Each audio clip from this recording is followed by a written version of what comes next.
For I was hungry, and you gave me something to eat.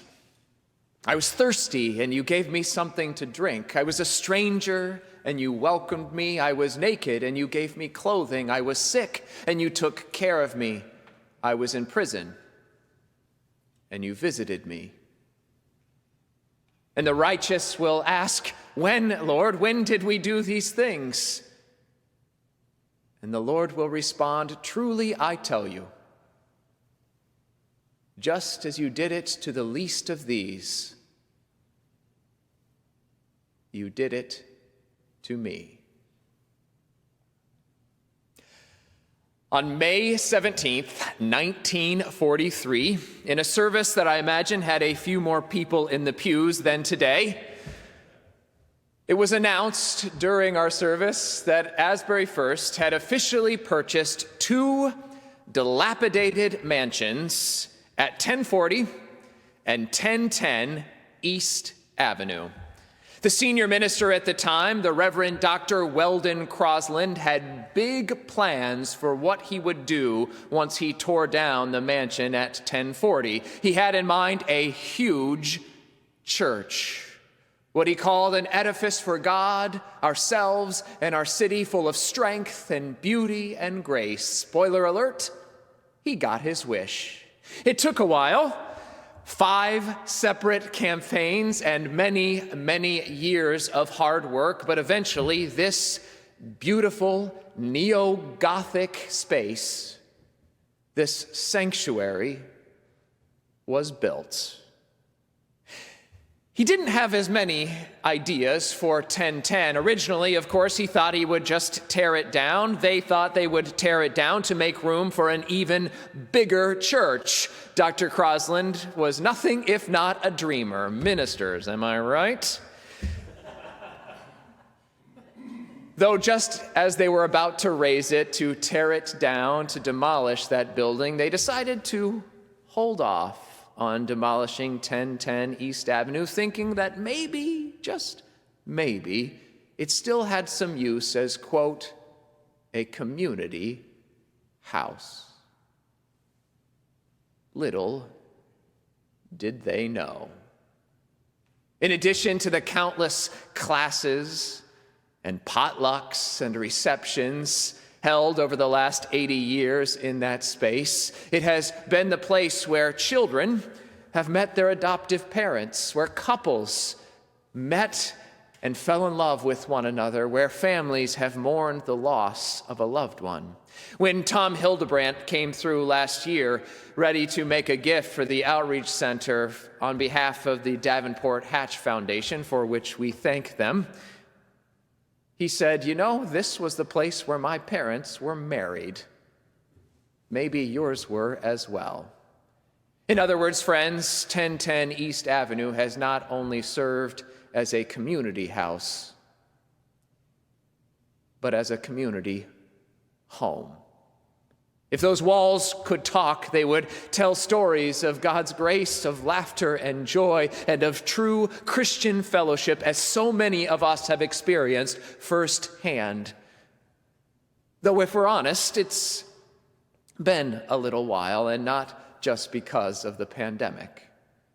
As many will know, over the last few years, 1010 has gotten less and less use throughout the course of the week. Other than the Dining and Caring Center, which uses the basement daily at 1010, the rest of the rooms sit virtually empty outside of Sunday mornings, and that was before the pandemic. And yet the need for a house for the community, a community home, has never been greater. After all, think of how much Rochester has changed over the last 80 years. Nearly half of our children live in poverty. Nearly 1 in 5 in extreme poverty. And we now bear the dubious distinction as a community of being third in poverty per capita among the nation's largest 75 cities. At the same time, The generational toll of redlining and other racist practices have meant that too often the brunt of poverty has been borne on the backs of people of color. And that too was before the pandemic.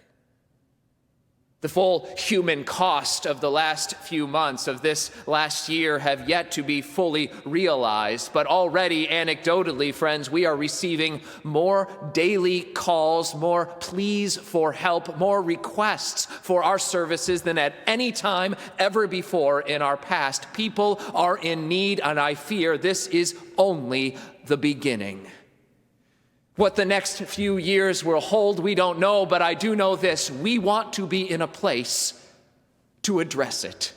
We want to be in a place where we can meet the challenges ahead of us. We have this vision as a congregation of doing more good. It is part of our Christian commitment. It's the way that we at Asbury First have answered Christ's call to love God and to love our neighbor as ourselves, remembering what Christ told us: just as you did it to the least of these, you did it to me. Fortunately for us, over the last 80 years, as Rochester has changed, so have we. We've made it a priority to try and answer the call of the gospel, to reach out and find ways of meeting the needs of our community. To be clear, this has always been a part of who we are. As I've been reading through our history, as I've looked through the archives, I recognize it is littered over the last 200 years with the way this congregation has responded to the changing needs of our world. But in the last 80 years, friends, it has become a core part of our identity. Yes, we are known for the height of our steeple, but more for the reach of our people. This is a place that cares about meeting the needs of the community and has for some time. In some ways, it began with the storehouse. Some of you have heard me tell this story before, but it's one that bears repeating. At some point in 1965, a man came to the minister at the time and requested some help getting clothing. A woman named Dolly Rugg, a small woman with a big heart, tiny but mighty, heard of the need and jumped to action. Only she didn't just meet the need of this one man. She thought if he needed help, then certainly there were others out there who might need some help as well. And so she recruited her friends, Jean Billington, Mary Morin, Donna Steele, amongst others, Ada Finley, to come and to join her in starting something that might respond. They requisitioned a room, that is a closet, in the second floor of, you guessed it, 1010 East Avenue, and solicited the congregation for clothing donations. And so it was in October of 1965 that the Samaritan Storehouse, later shortened to just the Storehouse, though home has been in the name from the beginning, was born.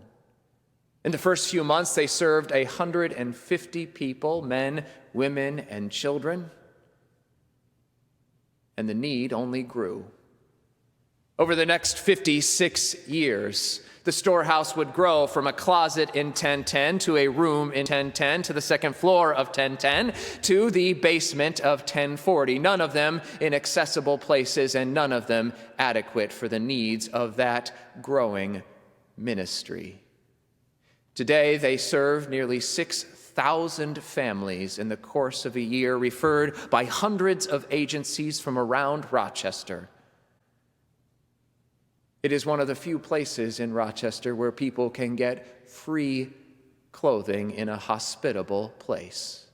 Some have heard me tell the story before that it was actually on a tour of the storehouse, standing in that beautifully appointed waiting room, making the best of a bad situation, that I decided this is the kind of church that I want to serve. For I was naked, and you gave me clothing. Though the storehouse was just the beginning. Some will remember the Reverend Margie Mason, our minister for outreach, who in May of 1991 had pulled together a small group of people to consider how we might respond to the changing needs of poverty in the Rochester area. And just before they broke for the summer, Margie Mason said to the group, "I want to ask you a question that you can prayerfully consider over the summer." The question was simple: what can we do to help others? Maybe you've been asking yourself something similar. One of the members of that group, a retired school teacher named Bill Lisi, couldn't get the question out of his head until one day it hit him. What about a soup kitchen? He pitched the idea to Reverend Mason, who liked it and told him to run with it. And so Bill Lisi, along with Rand Warner and Joan Phillips and Kathy Wilbur, amongst many others, I don't mean to forget anyone in the story, began to go and visit soup kitchens around Rochester to see what they could see, to learn what they could learn. At one of them, the Open Door Mission, Bill Lisi struck up a relationship with a few of the guests until finally he asked them one day, "Would you ever be willing to come to Asbury First for a meal?" At which point the guest responded simply, "I've walked further." Which reminds me of what one of the guests told us when we asked about whether or not a couple of years ago we should move down further into the city, and the guest replied simply, "I hope you don't. This is the only nice place I'm invited."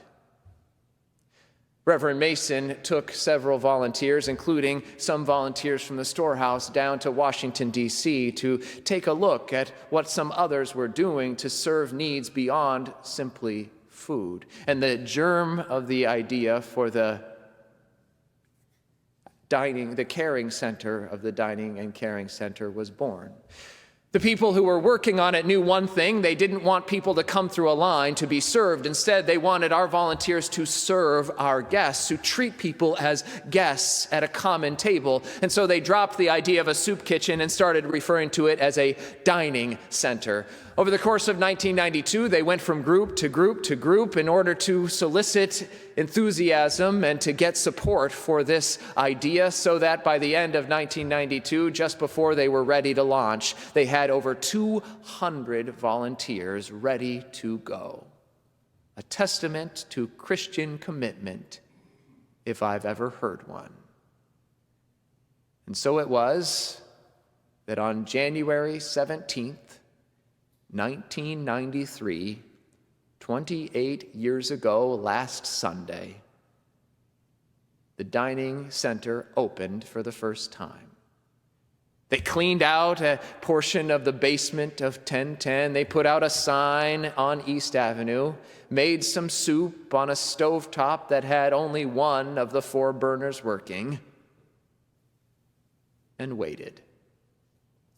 7 guests came that first day, and there were 12 volunteers. As Rand Warner would later say, it was the last day there would be more volunteers than guests. One of the volunteers, Ed Crosby, that day pushed everybody else who was volunteering to kick in some money so that maybe they could make this go for another week. That is, they could chip in a little bit to make sure they had food for the next week. And it began just like that, on a shoestring budget, doing the best they could with dented cans, a stovetop that didn't work, and no working oven. And yet, utensil by utensil, plate by plate, meal by meal, it began to grow, and the need began to grow alongside it. Just a couple of months in, they launched the caring portion, which would eventually go on to have bicycle repair, showers, laundry, hair care, that would offer GED classes and computer classes, that would expand to help the lost boys of South Sudan when they arrived in this area, and thousands of others throughout the years. Not just guests, but volunteers have found their soul renewed, and a thirst they didn't know they had quenched in that space. Though the space itself, still in the basement of 1010 East Avenue, has never been adequate. never been accessible to all of those who need its services. Of course, our care as a congregation has extended beyond food and beyond clothing to the full needs of the human body. Working in a visioning process in 2007 and 2008, an idea came forth about perhaps opening a medical clinic on our campus. Now, it's hard to believe for us right now, but 12 years ago, there was still a problem with healthcare in our country. And so they thought they would try and do their best to try and meet it. They figured it was a no-brainer. After all, we had plenty of medical personnel on our campus, plenty of medical professionals who were volunteers, who were members of our congregation. Certainly, we should be able to do something like a medical clinic, only the insurance challenges proved to be almost a non-starter. Fortunately for us, one of the members of our church at the time, Dr. Mac Everts, was still at the University of Rochester and helped us connect to an idea that they were working on where medical students, first and second year, would, under the supervision of resident physicians, get some experience serving patients in a partnership with the medical school. And so we started the You Are Well Clinic. Working, of course, it was a win-win-win situation. The students getting some experience, our patients getting some care, and us getting to put our faith into action. We solicited the help of Dr. Nancy Schaefer-Clark, along with Janet James and others who came in to try and make the medical center take off, the You Are Well Clinic take off. And so it was 12 years ago on January 15th, 2009. The You Are Well Clinic opened for the first time 12 years ago this very month. And while she wasn't there at the very beginning, anyone who's had any relation to the clinic over the last 12 years knows that it would not have gone. It wouldn't have gone so well. It wouldn't have continued to meet the need that it has without the help of Ida Hickman, a nurse with a big heart, who gave of herself and who has given of herself to make that clinic a reality. As we've been reminded so often in recent months, sometimes a good nurse makes all the difference. Because we have pigeonholed the You Are Well Clinic into some spaces that are closets, frankly, in our basement at 1040, shared space, it can only be open one night a week and nevertheless manages to meet 600 different patients in the course of a year. Imagine what we could do if it had a true home. There are other ministries, of course, we could speak about. We've done so much as a congregation to try and meet the changing needs of this community over the course of the last 80 years. But all of our ministries are in spaces that are no longer adequate to meet those needs. They each need a home, and the good news is we have one to offer. Friends, we spent 80 years centering outreach in our community. Now it's time for a center for outreach. We have spent 3 years now trying to raise enough funds to combine our dining and caring center, our storehouse, our You Are Well Clinic, and our grocery bag ministry into one accessible, holistic, and humanizing space, one where people can meet shared services and find their way. And we are so close, but we need your help to bring it home. We need your help to find our way to that last little bit so that we can finally meet the needs. Friends, they are only growing out there, and this is the time to do it. COVID has changed the game, and people are in more need now than ever before, and it is time for us to rise up and to meet that need, but we can only do it together. And so I ask on this Outreach Sunday that you consider a gift, a pledge to help support the Outreach Center. I know so many have already given to do this, including myself, but each of us is going to try and take it one last little bit forward so that we can find our way to building that center so that 80 years ago, when the people of Asbury First said, maybe this still has some potential as a house for the community, we can prove that they were right as we offer a home not just for ourselves, but for others, reminding each other of the call of Christ with the reminder that just as you did it to the least of these, you did it to me. May it be so. Amen.